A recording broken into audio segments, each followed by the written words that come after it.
access, which is to be closed up. Finally, this view is taken from the highway looking towards the site in a southwesterly direction. The proposed two-storey extension will be off this range here. Chairman, it is considered that the proposed alterations and extensions are not sensitive or sympathetic to the host building, and the recommendation is to refuse the application, subject for the reason detailed in the officer report. Please also note that there are some updates on the update sheet. Thank you. Thank you very much. Okay, we can now move to our first speaker, who is Councillor Brian Keefe, Chairman of Langley Parish Council. Good evening. So you've got 3 minutes in total. So it's the, I was going to say, you're welcome to sit at any of those. It's the button on the right-hand side, and the red light will come on, and that means the microphone is live. Thank you. I'm happy to give you a 30-second warning before your time is up, if you're happy with that. Otherwise, when you're ready, take it away. Thank you, sir. My name is Brian Keefe. I lived in the village of Langley for 27 years. Joined the parish council in 2002 and been its chairman for the last 20. For the 134 adult members who live in Langley, Hall Farm will always be known as Gilbert's Farm, after the man who was born there, who lived there, and who worked there for all of his 85 years. And when he was tragically died 3 years ago, we were pleased that Neil Ewings showed us his plans for restoring a sympathetic restoration in keeping with the rest of the village. And he subsequently demonstrated his building skills in the conversion of the adjoining roadside barn, which had received planning permission in September 2017. And his concern, of course, to minimise disruption to residents whilst building. All the immediate neighbours have seen and approved of the plans. We've received some letters from some of them.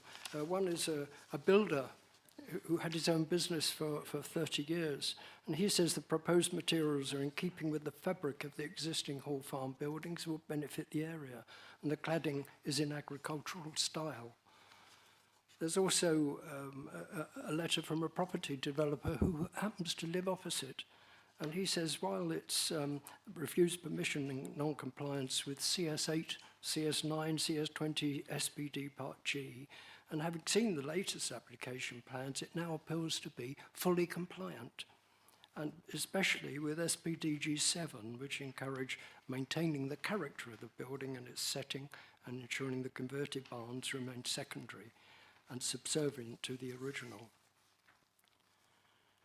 We are pleased to note that the Warwickshire Highways have got no objection to the new entrance which Mr. Ewings has created to improve the visual display and to improve the safety in entry and exit. The main objection appears to be the appearance of the two-storey extension, but in two previous granted planning permissions for listed buildings in the village, that's Spring Lane Cottage and Manor Farm, the planning officer welcomed a different style for the extensions to demonstrate clearly which was the original. Every letter ends the same in showing concern that the existing buildings are getting dilapidated during the delay in granting planning permission. And as someone who lives in a delightful 200-year-old converted barn, the need to keep on top of dilapidations is important. We very much hope you'll be able to grant planning permission. Thank you, sir. Thank you very much. If you want to remain seated just for a second, we'll give members an opportunity to just ask you any relevant questions. Yes.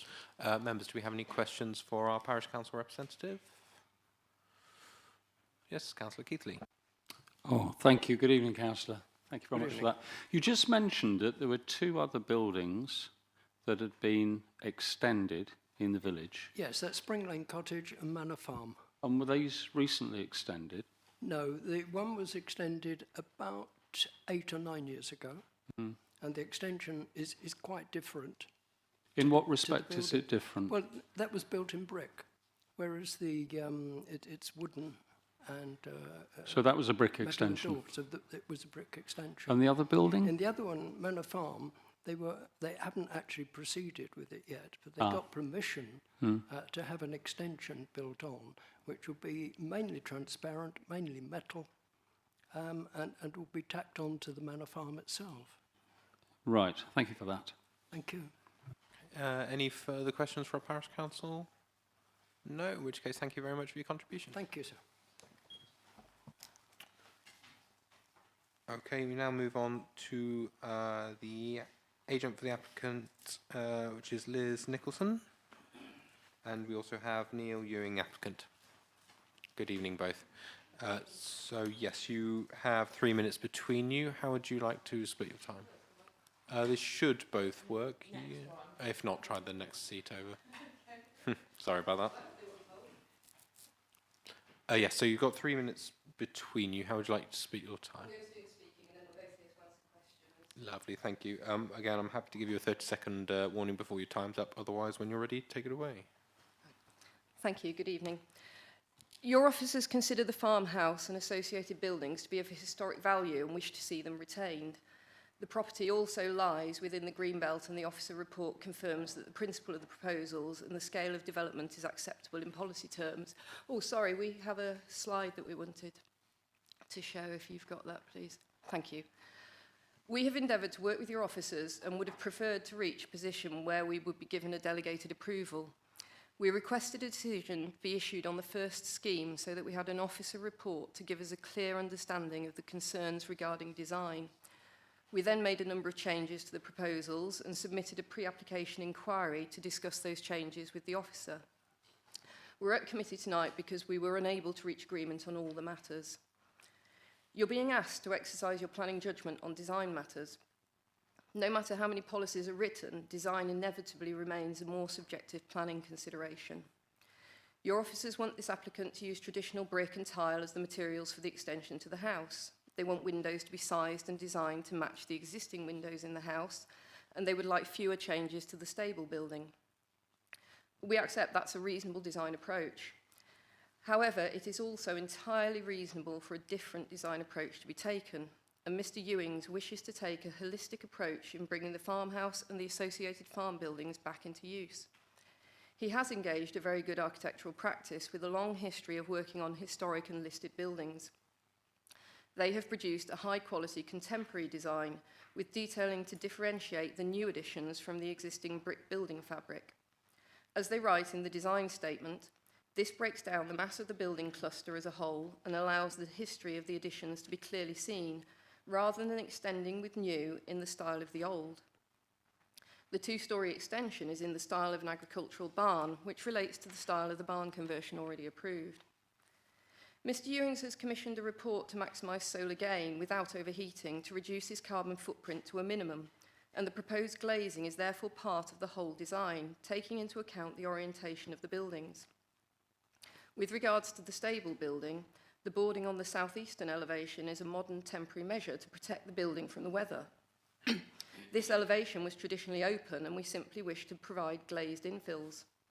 Whilst we know the officers are also unhappy with the number of roof lights proposed to this building, we consider that in the planning balance, the reduction in future energy usage outweighs the concerns about additional roof lights on an unlisted building. In summary, there is a lot of local support for these proposals, which retain and bring back into use an old farmhouse, and we would ask that you support the design approach taken. Thank you very much. Well within your time. Members, do we have any questions for our applicant or agent? Yes, Councillor Harvey.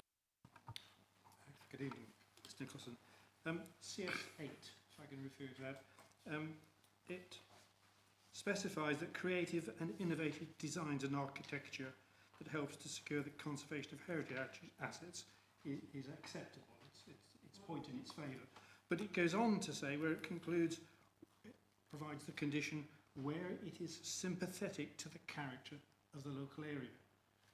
Do you think there's a contradiction in terms of an adventurous, creative design being sympathetic to the local area? This is where design is a matter of judgment, isn't it? I understand what the policy is saying. The officers are taking one view of how to interpret it, and we're saying, with good architectural advice, that we're proposing another. The top left-hand image there is showing an example of this type of cladding being used to extend a brick building. There are examples of this happening elsewhere, and it's a judgment for you to make. Thank you. Any further questions? Councillor Keithley. Yes, thank you, Ms Nicholson. I picked up in the report about the roof lights. The case officer doesn't seem to be very happy with these roof lights. You just mentioned but the building's designed for solar gain, so taking energy from the sun through the main windows. What's the benefit of having the roof lights? Are they ventilation? Sorry, do you want? Is that okay if I answer?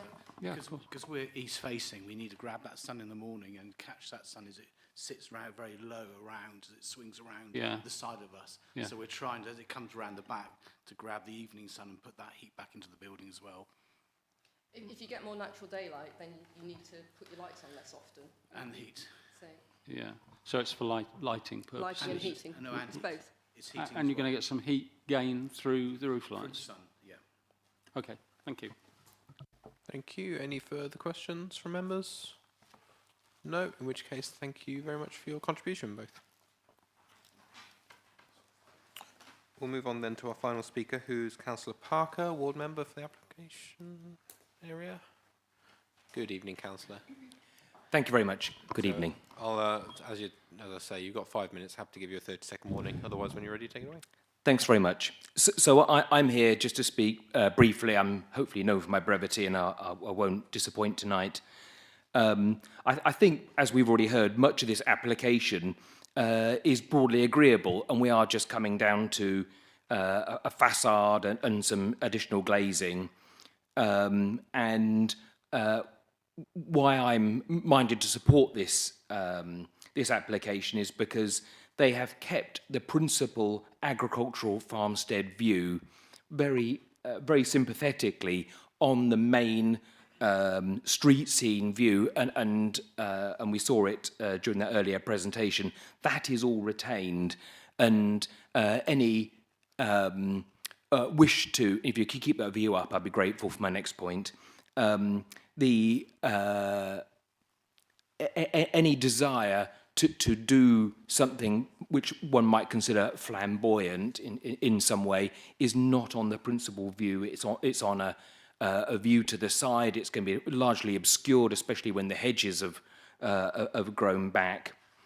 Also, there's an issue about blank walls, and I'd like you to look at that lower picture there, and you can see that actually on the existing farmstead, you've only got those two windows and then a large expanse of brickwork. And I would say that their unglazed wall is, in fact, very similar to that. So, but as the previous speaker said very clearly, this is a finely balanced issue.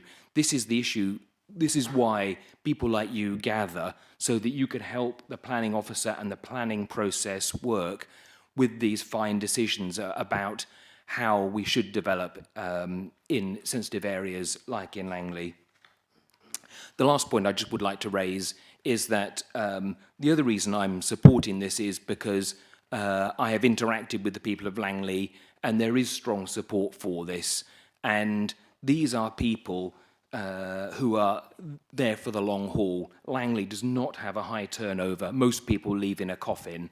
And so it's fair to say that when they say they're happy with the view, it is a strongly held position. Check my notes, make sure I covered everything. I'm done. Thank you very much. Thank you very much, Councillor. Members, any questions for our ward member? No, nothing forthcoming, in which case, thank you very much for your contribution. Right, we can now move on then to points of clarification from our officers. Are there any points of clarification members would like to raise? Councillor Pempton. Thank you, Chair. The Parish Council speaker referenced other extensions which have a sort of more eclectic manner to them from his description. We have to consider what is in front of us, but we also have to consider a settlement and street scene. And I would just like to understand to what extent officers took into account other developments in Langley that, on the face of it, and as officers you may take a view that actually they weren't that far away from what's there. So I would be interested for you to clarify what your thought process was particularly in relation to other more recent extensions in Langley? Thank you. Obviously, as you know, every case is assessed on its own merit. So in particular for the immediate street scene to this area, it's very traditional, very red brick, and it's felt that the proposed extension with the modern material wouldn't be in keeping with the immediate character, with what is around.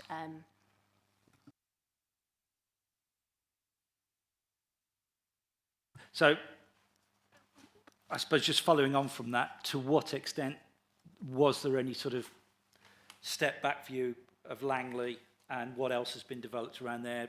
Again, looking at the broader vernacular and character that might have been modified by more recent developments, to what extent has that sort of influenced your view on the planning balance?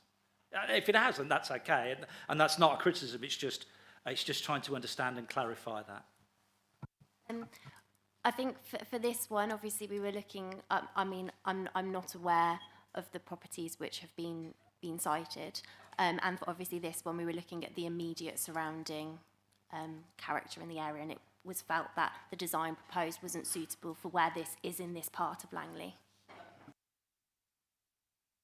Thank you. Any further points of clarification from officers? Councillor Harvey? There's a phrase here you use in your report about the two-storey extension regarding it as an incongruous feature. Are there any other examples in the relatively local area of what some other people might regard as being an innovative? Isn't in keeping, and because of the design of it, it's as I say, the materiality, the colour. That is what, in my officer view, would give it a stark appearance, which wouldn't obviously be complementary and sensitive to the agricultural farmstead character that we currently have. And our policy obviously looks to preserve and enhance buildings which are of architectural merit and obviously represent the former agricultural use of the land and the buildings. Follow up on that. I'm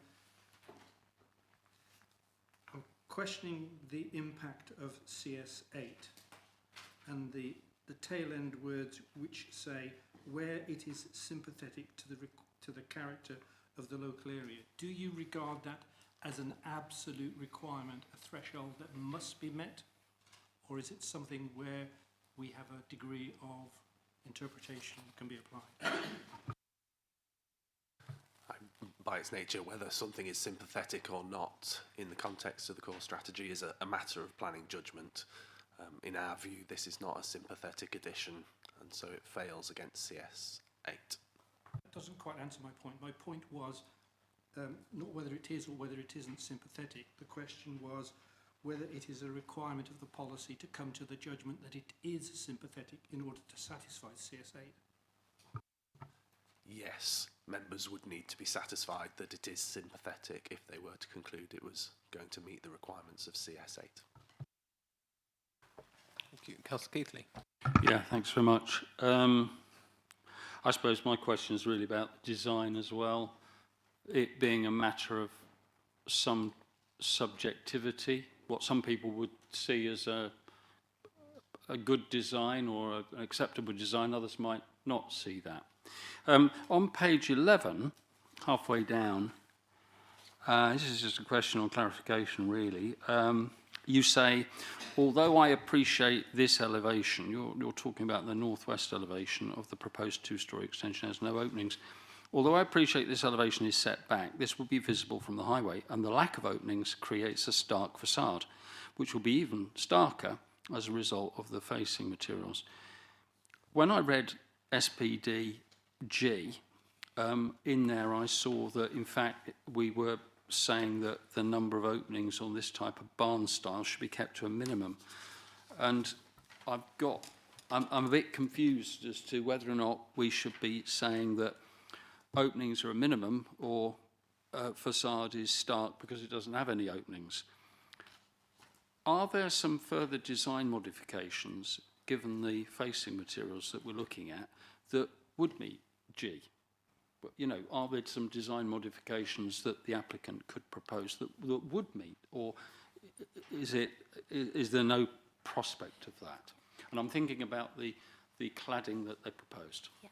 So I think we need to look at this in two parts. So the two-storey extension is to the existing dwelling. Obviously that's, whilst it is obviously, it's the agricultural farmstead, it's unlike the stable range is the, obviously it's traditional stable range, and in Part G, it's, my view would be that it would be the stable range where we'd be looking to limit the openings. So an extension to obviously the main farmstead, in terms of the number of openings that has, I think you would look to see whether or not that was appropriate within the design to the extension of the building. So I think an extension to the farmstead, we'd want it to be the number of openings to be appropriate to the extension what's before. Look at it in terms of the street scene and the character of what that extension looks like to the extension to the house. And Part G, relating to new openings, my understanding, my reading of that is where obviously we do have like a historic stable which is looking to be converted. We're looking to keep openings to a minimum so that we are retaining the character of that part of the building. So like retaining features such as barn doors, to maintain the character and appearance of effectively how the building has historically been and interacted with the land. Follow that up. Okay, so I think I understood that. But you're working on the premise that the extension of the farmstead is to look like an extension of a farmstead.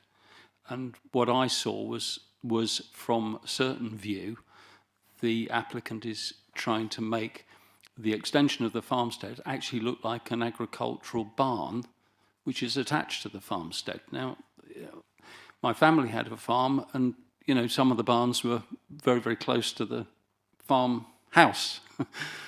So, in my mind, the applicant is trying to seek to create a barn-style extension from one view. Chair, I think this isn't clarification. But okay, all right. Getting into debate here. No, But I'm trying to understand why we're talking about Part G with no windows or no openings in a barn style, and the officer's talking about the farmhouse extension. I'm just trying to get that sorted out in my head. Yeah. One thing I would maybe say is obviously if for this proposal they're looking to incorporate the stable range into part of the residential dwelling. So I think probably an easy way to think about this maybe is if the stable range wasn't part of the proposal, we would just be looking at the main farmhouse as the character of the extension to the dwelling. So obviously because we are introducing the stable range to this, to incorporate it into this scheme, that's obviously not in a residential use at the moment, and I think the guidance is clear where we have existing buildings which are stables or other agricultural buildings that we seek to retain the character of those elements. Thank you. I believe, was it Councillor Eden next? Thank you, Chair. Forgive me, my head is getting a bit turned around by a lot of what we've seen, but we've been talking about taking a step back and looking at it sympathetically or otherwise. On your initial presentation, Amy, you put up a photo from the roadside and you flashed it up while Councillor Keithley was talking earlier. That's the fella. I might have misheard, but you indicated on that drawing where the larger, the blue-grey extension was going, and is that on this roadside facing? I believe that's what you said, but can you just confirm that for me? Yep, that's correct. So it's projecting off this elevation. So if I go to the floor plan, it's just off the side. Councillor Fleming next. Yeah, just clarification on balance, really. Looking through the report on page 10, we've got I consider the proposed side extension a small link would be considered small scale. And further down in that paragraph, you said, I therefore find the proposal is appropriate development in the green belt and accords with the core strategy policy. And also on page 11, we've got talking about the black cladding, which has now been sorted. It wouldn't be sensible to the roof material, but we've corrected that point. Then in paragraph 3, would not be considered harmful as they will balance the elevation and match the style and design of the existing fenestration. Then at the bottom paragraph, this is a modern, the glazed link is a modern connection feature, and I do not consider it would be a harmful introduction. So the things that you've then turned around and said you want to refuse this, do they outweigh or have more weight than these 3 things that you've already said don't cause any problem and are you know, acceptable? I think cumulatively it's looking at as a whole, and in my view, the overall harm from cumulatively isn't there. In terms of obviously green belt, the proposals in terms of their size and scale, whilst they do satisfy green belt policy in terms of their design and appearance, that's where obviously I have the concerns. I think, to be clear, if members are looking at the individual elements of the proposal in design terms and you consider, for example, that the glazed link is acceptable or the barn conversion is acceptable but the side extension is not, you should still consider that the conflict with planning policy in respect to the side extension would mean that you follow the officer's recommendation and refuse the application. On the other hand, if you think that all elements of it are acceptable in design terms, you would perhaps consider whether an overturn of the officer's recommendation would be appropriate. Councillor Passingham. I've been to Langley quite recently, and my recollection is there's quite a lot of what could be called innovative houses there. So my question is, when you're talking about street scene, how far does the street scene go? What is the range? Have you got a radius or something that is normally acceptable for a Sikh street? I think every case is on a case by case, depending on where you are. But I think for this one, I think this map probably sums up quite nicely sort of the area where we would be considering it within its immediate context. So you can see the various dwellings which are just here.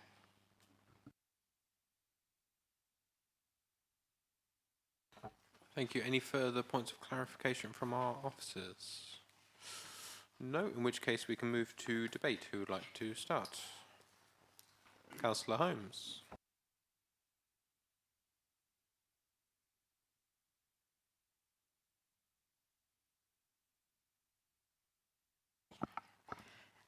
Yeah, so in my view, what's been demonstrated tonight, I think the creative and innovative design is sympathetic to the character of the area. I think what's proposed is a sympathetic restoration, and it preserves the formal agricultural and farm buildings in the style of other agricultural buildings in the area.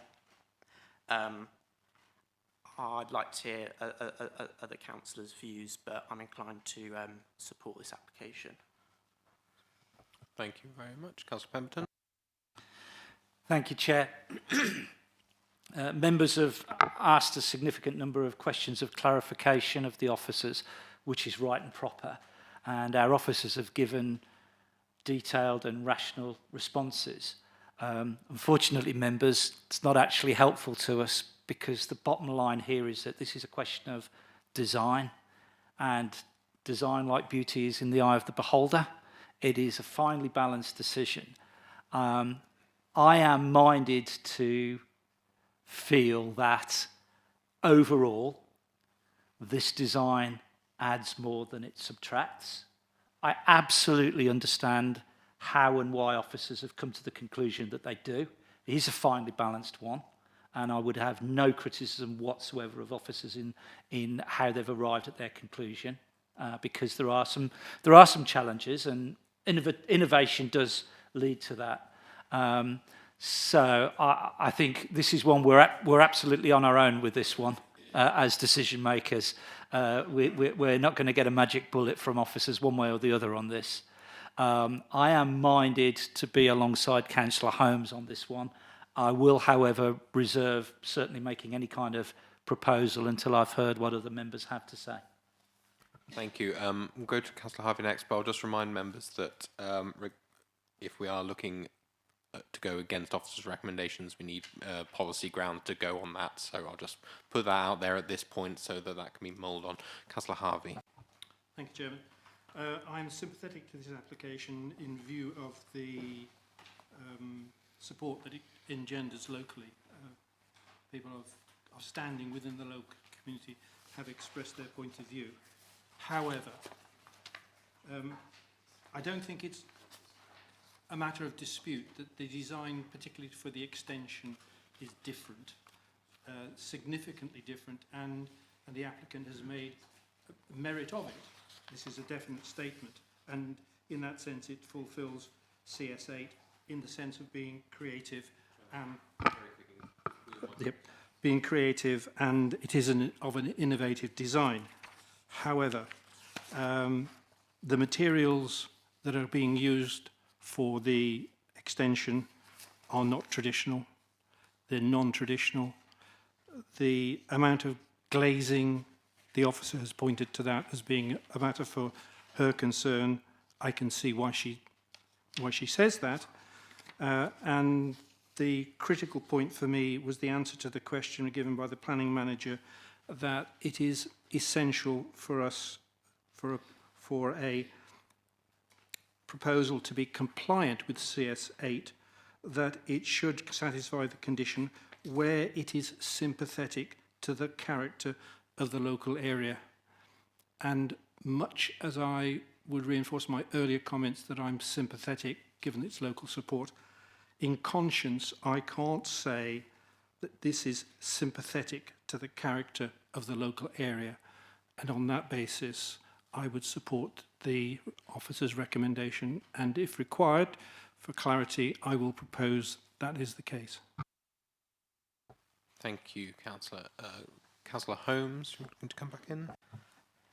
I'll take an opposite view, and I think that the application does qualify with policy CS8, that it is sympathetic to the character of the local area, and I think I'd recommend those as the grounds to approve the application. Councillor Scorer next. Thank you, Chairman. To me, I mean, I do like the modern design. I think it's a good juxtaposition with the old building, the house. I think it's good design. It does look quite agricultural to me, from an agricultural background. I think it blends in, and I think over time, I think it will blend in with the village. So I would support this application. Thank you very much. Councillor Eden next. Thank you, Chair. I agree in part with Councillor Scorer in terms of it is good design. There's no question about that. But equally, I fall back on a lot of what Councillor Harvey was saying in terms of it not quite all adding up. And my question, when I clarified it, was the view from the street scene. And the extension part for me isn't sympathetic. So on that basis, the local support is also very important, but on that basis, I think I will second Councillor Harvey's proposal to refuse.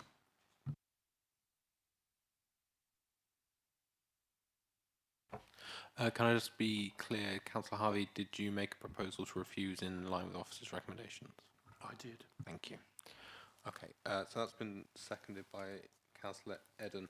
I'm happy to go on with the debate, but clearly there have been a number of views which are quite divided. So I'll just remind members at the moment I have one proposal which has been seconded to refuse in line with the officer's recommendations. I believe Councillor Holmes. Yeah, I'm happy to make a formal proposal to approve the application. Okay, thank you. And Councillor Keithley next. Yeah, just quickly, really, just to say that it is very much a subjective judgment. In some eyes, the proposed extension of the farmstead would be good design, but in other eyes it would be potentially quite incongruous in its location, not fitting with the street scene. The applicant, we heard, has had, through the agent, has had some discussions with the officer. They've not been able to meet in a common ground, which suggests to me that there were potentially the applicant, I felt, maybe was just a little bit fixed in what they were proposing. My view is that I think the incongruity of the extension for me is going to make me lean towards the refusal, which is the recommendation by officers. Thank you very much. Okay, looks like we're moving towards the end of the debate. We have a proposal from Councillor Holmes to go against officers' recommendations, which hasn't been seconded as yet. Okay, so that's now been seconded by Councillor Pemberton. Would anyone else like to speak on this? Councillor Passingham? Yeah, it's obviously a very subjective opinion, and I'm leaning towards that it's in the style of an agricultural building and it's a barn, but I think they've been very innovative in terms of energy efficiency and the environment in the solar gain and the ground source heat pump.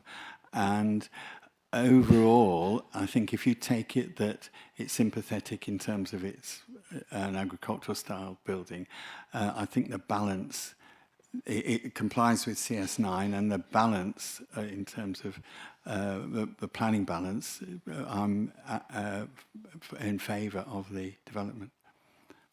Thank you very much.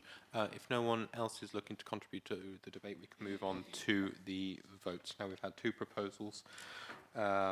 The first that was seconded was to refuse in line with the officer's recommendations, so that's the one we shall hear first, and that will determine what happens next. So I have a proposal to refuse the application in line with officer's recommendations. Can I see all those in favour, please?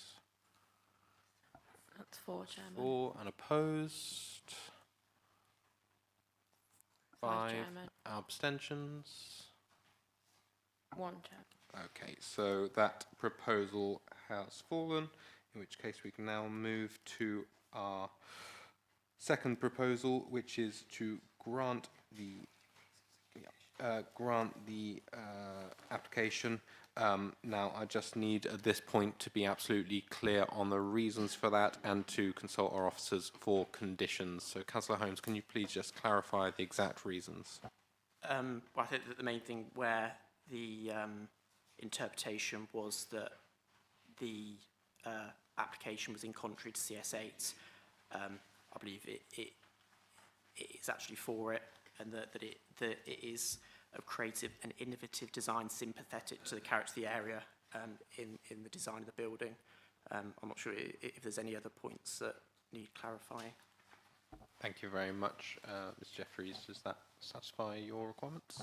I'm content with what I've heard. That members take the view that the works to the stable range are acceptable and sympathetic, that the side extension likewise is in an innovative material, but that reflects an architectural style and therefore can be considered sympathetic as well. And with regards conditions, I understand you'll have some of those prepared? Yep.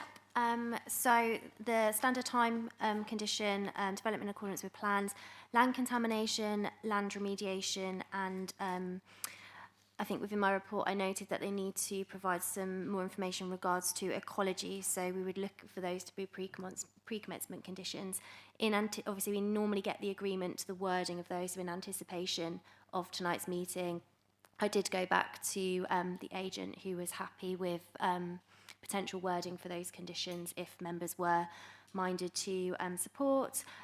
Also, a material schedule, climate change checklist, water butt, and something members may want to consider the removal of PD rights.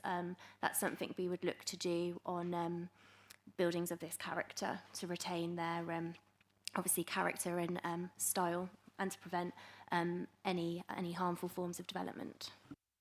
Thank you very much. I trust that's acceptable to the proposer and seconder, and the wording of those would be delegated to officers. Okay, we can now move on to the vote for that proposal. So proposal is to grant application for the reasons given, conditions to be, wording to be finalised, delegated by officers. Can I see all those in favour, please? That's 5, Chairman. Thank you. Opposed? 4, Chairman. And abstentions? 1. Thank you very much. In which case, committee resolves to grant application 23/02609/FUL Hall Farm Spring Lane, Langley. Okay. We'll just let the public gallery adjust, and then we can move on to item 5, which is application 23/02535/FUL Meadow Cottage, Alveston Lane, Alveston, Stratford-on-Avon. Our presenting officer is again Amy Flute. When you're ready, take it away.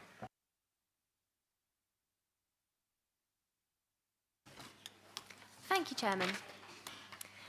The site denoted by the black dot is within Alveston and its associated built-up area boundary. A public footpath runs to the site's eastern boundary and crosses the access point. The conservation area abuts the site's eastern boundary, which can be seen by the pink-purple line, and again crosses the access point. The site is within flood zone 1 to 3, and planning permission is sought for the erection of a dwelling in this land here. The proposed site plan can now be seen. The dwelling would be sited northeast of the adjoining property, Meadow Cottage, and a new access would be proposed off the existing access. The proposed elevations and floor plans can now be seen. The proposed dwelling is approximately 9.8 metres to the ridge and will be constructed from red brick, blue limestone, and a slate roof. This image is looking in a northwesterly direction. Meadow Cottage and existing trees within the site can be seen. The public footpath runs just behind these trees here. This image is taken looking in a southwesterly direction towards the rear of Meadow Cottage, which can be seen, and also the adjacent hillside development can just be seen here. This image is looking towards the site's eastern boundary, so the public footpath runs behind that tree line. And this image is taken from the existing access and shows the adjoining public footpath, and a new access to serve the site will be created in this area. Chairman, it is not considered that the proposal is in an acceptable location due to flood risk. The design and scale is considered to be inappropriate for this edge of settlement location, and insufficient information has been submitted in relation to tree protection. The recommendation is to refuse the application, subject to the reasons detailed in the report, and please note there are also some updates on the update sheet. Thank you. Thank you very much, Amy. Okay, we can now move on then to our first speakers, who are, we have 3 for this section, which is David Tucker and Jane Dodge of Alveston Villagers Association.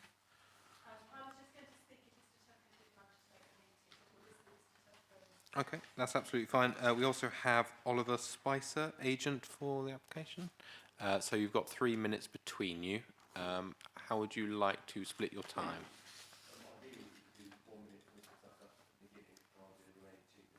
Yep. Yeah, I'm sure our officers will look at that.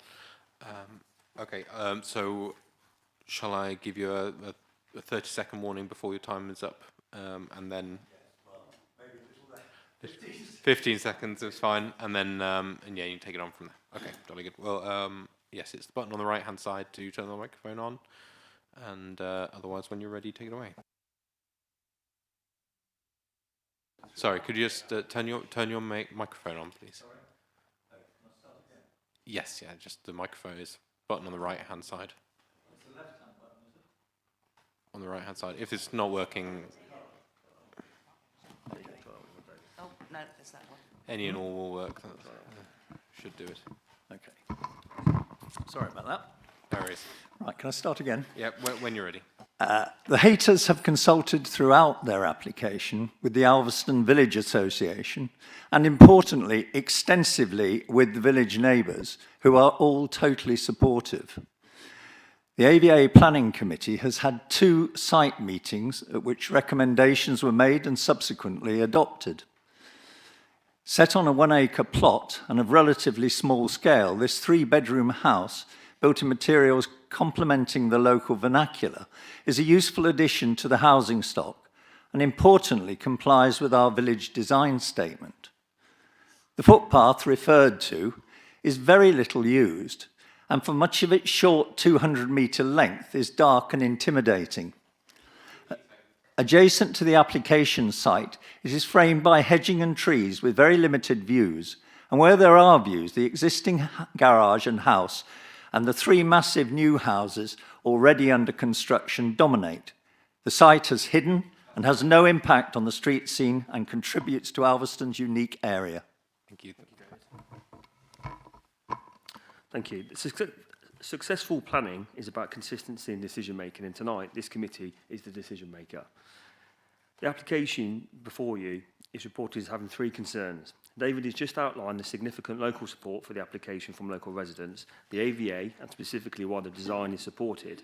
It meets the village design statement objectives. The design of this dwelling is a positive addition to Alveston, known as a hidden village, and utilises many local materials and traditional forms to add to this local quality. The case officer has noted that the popular tree known as T1 needs to require tree protection fencing. This can be conditioned in line with the other trees that we've preserved on the site with an appropriate condition. Finally, the officer raised concern on the flood zone and assessed the application in an inconsistent manner. The proposed dwelling is entirely not in a flood zone. The access road is within a flood zone. The EA have not objected, nor have they requested a sequential test. The EA have no issue with the planned application. The EA have on the 3 adjacent new dwellings noted no objection either, and advised the roadway access was acceptable on all of these applications. I have the response here if you wish me to expand upon this. The 3 applications noted in 2017, 18 and 19 under the current local plan and MPPF were approved by Louise Coleman, Alison Young and Sarah de Barros, and subsequently Amy Flute approved plans to replace all 3 dwellings with much larger and modern versions in 22. The application is already signed up to the flood warning system, and I'd urge that the committee impose a condition for all future occupants to be obliged to do so too. To summarise, good design is supported by the locals, AVA, and there are no objections. The trees can be protected with a minor update via condition, and the flood issue can be turned into a positive by this committee conditioning no PD rights, resulting in no further building in the flood zone. So we urge you to support this application tonight. Thank you very much. Just about to ask you to wrap it up, and there you did, so thank you very much. Okay, members, do we have any questions for our agent for the application or Alveston Villagers Association? Councillor Harvey. Just a question of fact. On page 24, the report mentions on the last line the applicant wishes to claim self-build exemption. Is this an application for a self-build house, please? This is an application for a new dwelling for the owners of Meadow Cottage, who've lived there for 17 years and are going to move into the property. The self-build nature is for SIL liability in terms of building for themselves, so the SIL liability is retained for 3 years. So should they sell it within 3 years, they have to pay a SIL contribution. That's the nature of self-build. Thank you very much. Any further questions? Councillor Pempton. Just in terms of helping me orientate myself, broadly, where is the site for the new dwelling? You've got the 3 modern dwellings in the foreground. This is aimed at me or the planning officer? Well, you can tell me. You're the guy who designed where it's going to be. So if I can orientate, the 3 dwellings of this photo are the recent permissions in 2017, 18, 19, 2022. You'll see the white rendered building in the centre, and the access way goes from horizontally from the white rendered building through those trees to the main road, where you can see the houses in the far distance. All of those houses use the same access roadway, which, as I mentioned, the Environment Agency have no objection to. And then the land behind the furthest red building, behind the white building, that little area to the side of that building, which is a converted garage annex, is the site for the new dwelling outside of the flood zone. Any further questions from members? No, in which case, thank you both for your contribution. Okay, we move on then to our final speaker, who is Ward Member Councillor Rolfe. Good evening, Councillor. So yes, you have 5 minutes. I'm happy to give you a 30-second warning. Otherwise, when you're ready, feel free to take it away.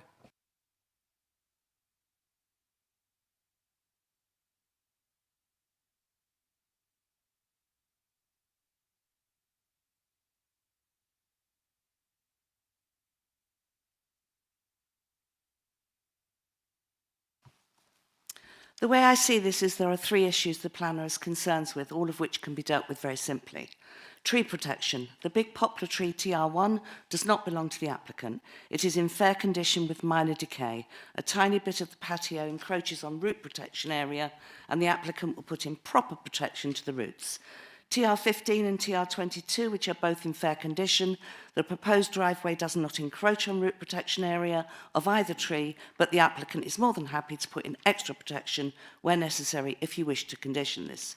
Just to add that the submitted arboricultural report confirms the impact on the surrounding trees is acceptable and there was no objection from the county ecologist. The size of the property. The current dwelling sits on a 2-acre site and this proposed dwelling will sit on 1 acre of that. This is a 3-bedroom, 2-storey house which is almost a third of the size smaller than the house the applicants are currently living in. This will be their forever home so they can live comfortably in the village of Alveston where they have lived for the past 17 years with their friends and neighbours around them.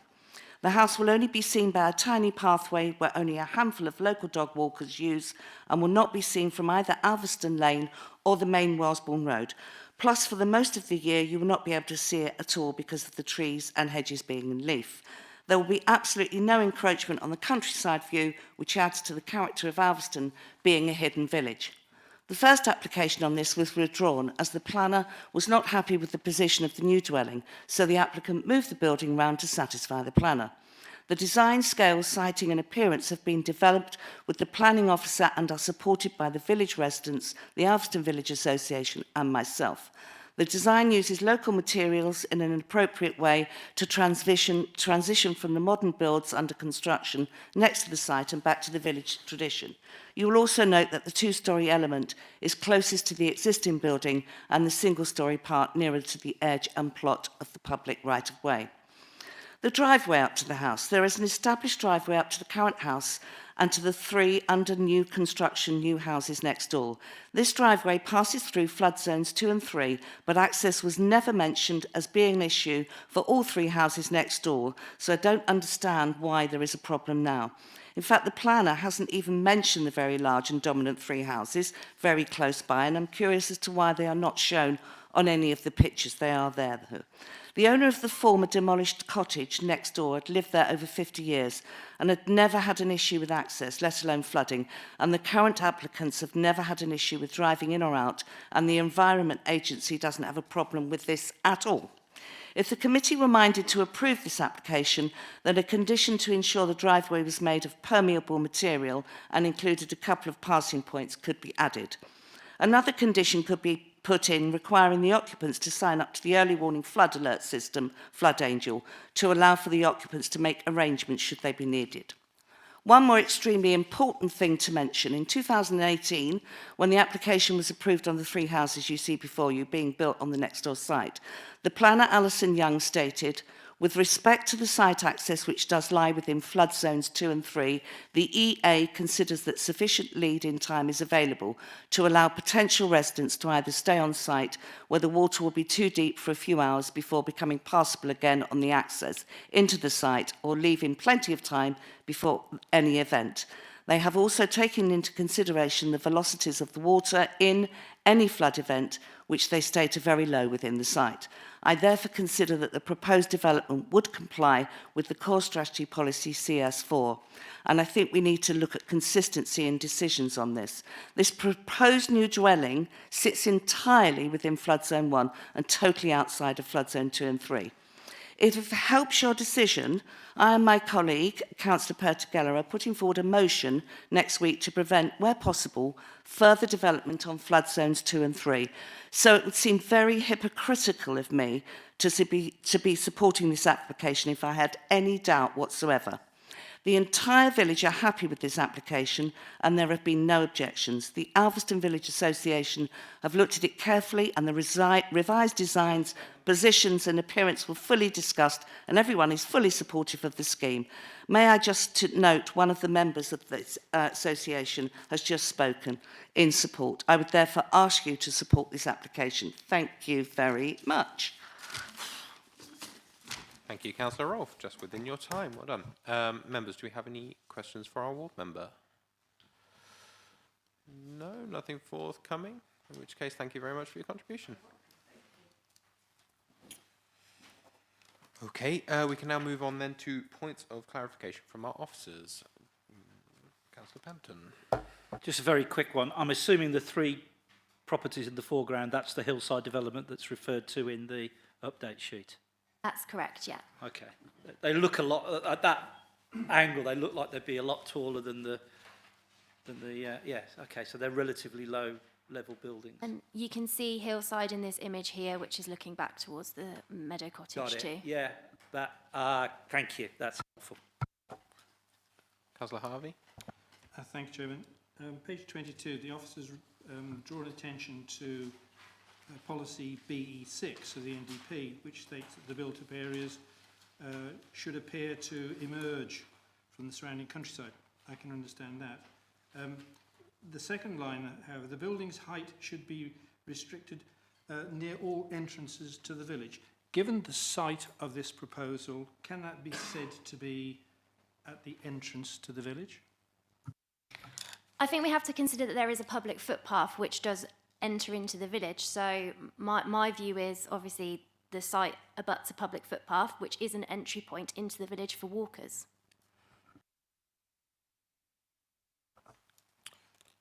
Councillor Keithley next. I had 2 questions. The first was along the lines that Councillor Harvey asked, because this development is right on the periphery of the built-up area boundary. Am I right in saying that? It's sort of closest to the edge of the built-up area boundary. Yeah, if you bear with me 2 seconds, I can pull up the built-up area boundary plan if that's helpful. Yeah. So the question I was going to ask was about the same sort of thing. As you enter the village and you see a gradual evolution of buildings, you're already seeing the buildings that are next door, to my mind, before you see the almost a new building. I don't understand that. Maybe that's not a question. So I'll turn to my second question, which is about the flooding issue and the fact that the EA have not objected and that there's a flooding issue only on the access road potentially, which is 3A or B, I don't know which. Could that be sort of conditioned in the grant of a permission, if that was the case? That as we heard from Councillor Rolfe, that the road could be made of certain types of materials so that access was not prevented, perhaps, or not so restricted. Yeah, hopefully I can help members here. The planning officer's report refers to the sequential test. The aim of the sequential test is to steer new developments to areas with the lowest risk of flooding from any source, and development should not be allocated or permitted if there is a reasonable available alternative site for the proposed development in an area of lower flood risk. In terms of what the Environment Agency have said, I'll read from their comments, if that's okay. Sequential and exception tests, they say. Paragraph 162 of the National Planning Policy Framework requires decision makers to steer new development to areas at the lowest probability of flooding by applying a sequential test. It states that development should not be allocated or permitted if there's a reasonably available site appropriate for the proposed development in areas with a lower probability of flooding.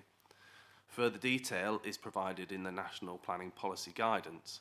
Only where there is no reasonably available sites in flood zones 1 or 2 should the suitability of sites in flood zone 3 be considered, taking into account the flood risk vulnerability of land uses.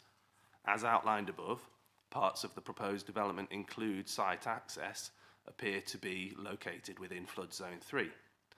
Based on the scale and nature of the proposal located within zones 3, which is considered non-major development, in accordance with the DMPO, we would not make any bespoke comments on the sequential test in this instance.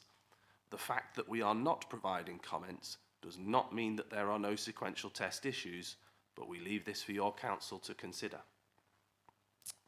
In saying so, the Environment Agency leave us to consider where there are reasonably alternative sites for a single open market dwelling in the district or not. Our view as officers is that with a healthy 5-year housing land supply, that there is plentiful supply of alternative locations for a single market dwelling in the district. And just going back to the built-up area boundary, so the site is here. So the black line denotes the built-up area boundary, and just for reference, the green line is the public footpath, and this area shaded pink is the land which is within the conservation area.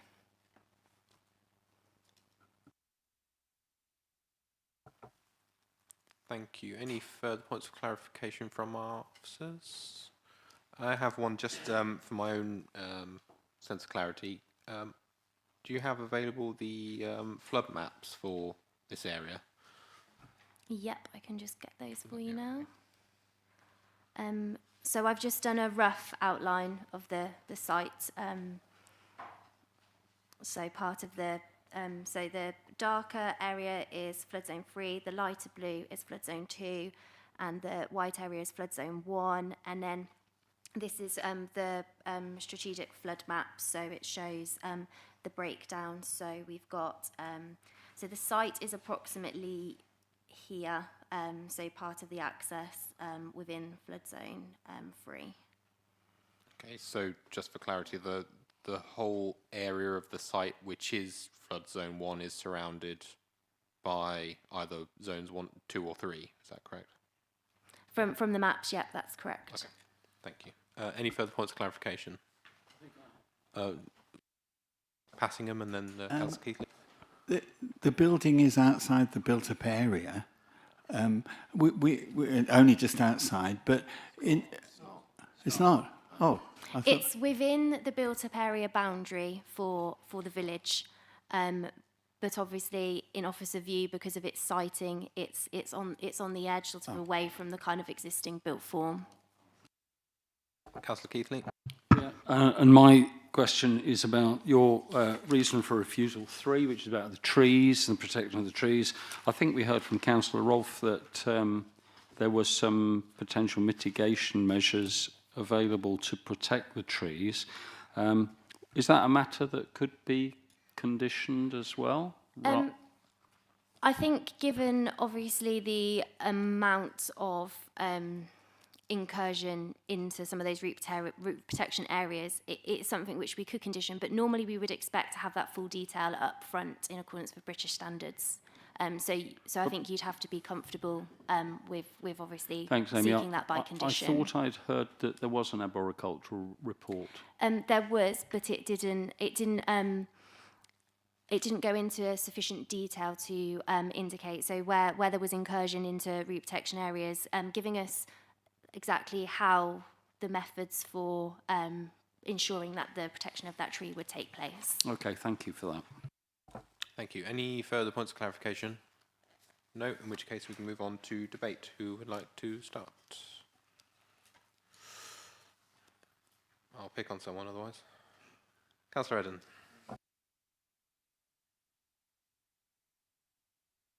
Okay. So from my point of view, there is an area of land that is surrounded by a flood zone with buildings in it, and adding another one, as far as I can see, isn't really a vast amount of harm. That's about as far as I've got, so we'll go with everybody else now. Buck well passed, thank you. Councillor Keithley. Yeah, thanks very much. I mean, I'm just turning to this issue of the building in the edge of the built-up area boundary and this little footpath which runs through the trees, and how we're seeing that the buildings that we're putting on the edge of the built-up area boundary need to be such that the village sort of emerges to you as we walk towards it. But what I've heard is that this is a path that's very little used. I can imagine it is quite dark inside all those trees. There's no local objections to this application. So in my view, I think that the scale and mass of the building as it's been presented, with discussions with the officer where the lower level area is towards the footpath, and given that there's some very, very large houses being built quite close by, I'm not sure, for me, that the emergence of buildings and them being an imposing view from the footpath is a particular issue. I think the trees could be conditioned, and I'm minded to be inclined towards agreeing with Councillor Eden about the flooding, which might be a relatively minor risk on the access road and not for the actual property itself. Thank you. Councillor Pemberton. Thank you. The question of use or frequency of use of a footpath isn't a planning consideration in that sense at all. There is a footpath. Footpaths are gateways into settlements, and it is an established principle that at the edge of settlements you try to sort of graduate up, and the applicant has the closest part of the development is single story, but rapidly turns into a really quite tall building, a building that of itself overshadows Jasmine Cottage. And were the owners of Jasmine Cottage not, as I understand, the owners of Jasmine Cottage are the applicant? Meadow Cottage. Meadow Cottage. Where did I get Jasmine from? It's been a long day. There's the other one. Anyway, one could imagine that were the owners of the cottage not the applicant, there would be questions raised around overbearing mass, etc., etc. And we have, and I was quite surprised when I looked at the buildings in the foreground. They look, and I suspect they are big properties, but they looked, the view from that, they look quite tall. But actually, when you look at it in the update sheets, they're relatively low-level buildings.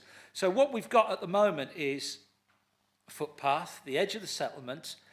You've got a cottage with no name, and then which is relatively low scale, and then you've got what are quite large buildings, but relatively low level. So you have got that, and for me, this seems to be introducing quite a big building so you're going up and then you're going down, which to me cuts across this whole notion of gradually moving up. So I can see where officers are from with this one, about the mass and the scale of the building. And I'm probably leaning towards supporting the officers on this one. Thank you. Councillor Fleming next. I was going to talk about exactly the same thing as Councillor Pemberton, but I see it from a slightly different point. This is a 3-bedroom detached house, and it's going to be adjacent to 3 very large floor area developments. Although they're not quite as tall, I don't think the harm to the environment is dependent on the fact that they're slightly taller. This are somewhat subjective in terms of how we feel it on the edge of a settlement, and that's one aspect. The bit that concerns me the most is the flooding in relation to the site. The fact that it's completely surrounded by flood zones 2 and 3 is a massive concern for me, and I think we need to be incredibly careful when we're considering applications of this type. To some extent, as Councillor Eden opened up, it's a plot in on an area of flood zone 1. I'm wondering where the water from that flood zone 1 is going to go. That's my main concern at the moment. But I also agree with some of Councillor Pemberton's points around the public right of way being sort of extant, irrespective of amount of use. That's my feelings at the moment, so they're generally in line with the officer's recommendations. But as I say, Ms Jeffries wants to come in on a flood point as well, so I'll let him do that now. Thank you, Chair. A couple of things I heard in respect of flood risk were a bit concerning. The NPPF provides that inappropriate development in areas at risk of flooding should be avoided by directing development away from areas at highest risk, whether existing or in the future. Members, in looking at this application, you have to consider the whole of the development, not just the building, the garden, the access to and from it. Members have to understand that when someone lives in a place like this, access is a key feature.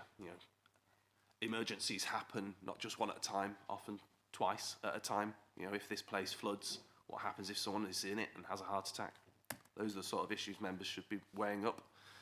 Our own policies, CS4 in particular, states development within the Environment Agency's flood risk zones 2 and 3A will only be acceptable when the sequential test and, where applicable, the exception test have been satisfied, as set out in the National Planning Policy Framework. Members, to approve this application, you have to be satisfied that this passes a sequential test. The sequential test requires you to be satisfied that there are not alternative locations that you could locate a single market house dwelling in the district. Thank you. Councillor Harvey. I think that's a very powerful point, if I may say so. My concern is different, and it relates to what Councillor Fleming has referred to slightly higher roof ridgeline. This isn't slightly higher.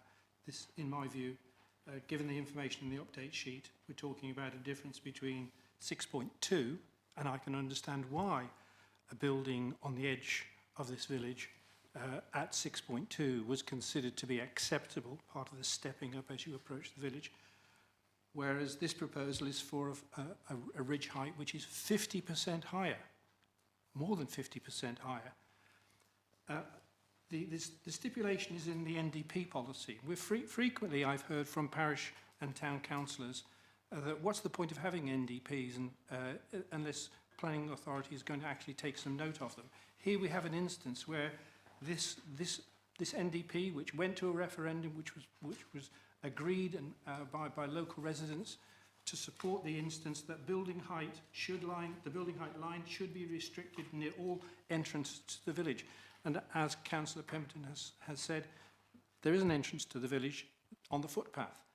So in my terms, having regard to respect the NDP and the terms, given the scale, the 50% increase this is over the planning application in relation to Hillside, which was approved, given the concerns that the officer has raised about massing and scale, I think that holds water, so to speak. So I am, no pun intended, I am inclined to go along with the officer's recommendation, not only for the height, but also for the flooding issues that the planning manager has raised. Thank you. Councillor Keithley. Yeah, thanks. I mean, to some extent, I am swayed by the argument put forward by my friend Councillor Pemberton about the entrance to the village and the fact there's a footpath regardless of how many people come on it. But I would point you to page 23 on residential amenity when we start talking about the impact of this new house on the meadow cottage next door. And it says, due to the relation of the dwellings, I'm satisfied there will be no breach of the 45 to 25 degree sight lines from either property, and thus I do not consider the proposal would have an unacceptable impact with regards to overlooking, overbearing, overshadowing or loss of light impact on that cottage next door. I just wanted to bring that to your attention. Thank you. Any further contributions? Yes, Councillor Pemberton.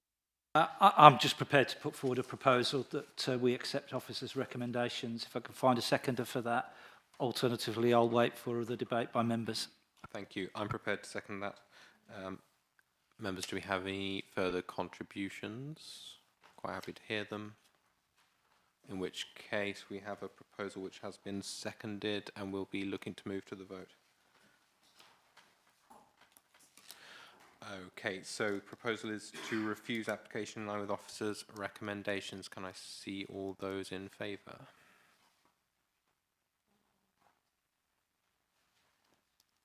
Seven, Chair. Opposed? One, Chair. And abstentions? Two, Chair. In which case, committee resolves to refuse application 23/02535/FUL.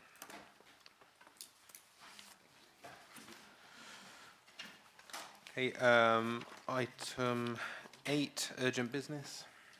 No, Chairman. In which case, I can close the meeting. Thank you very much, everyone.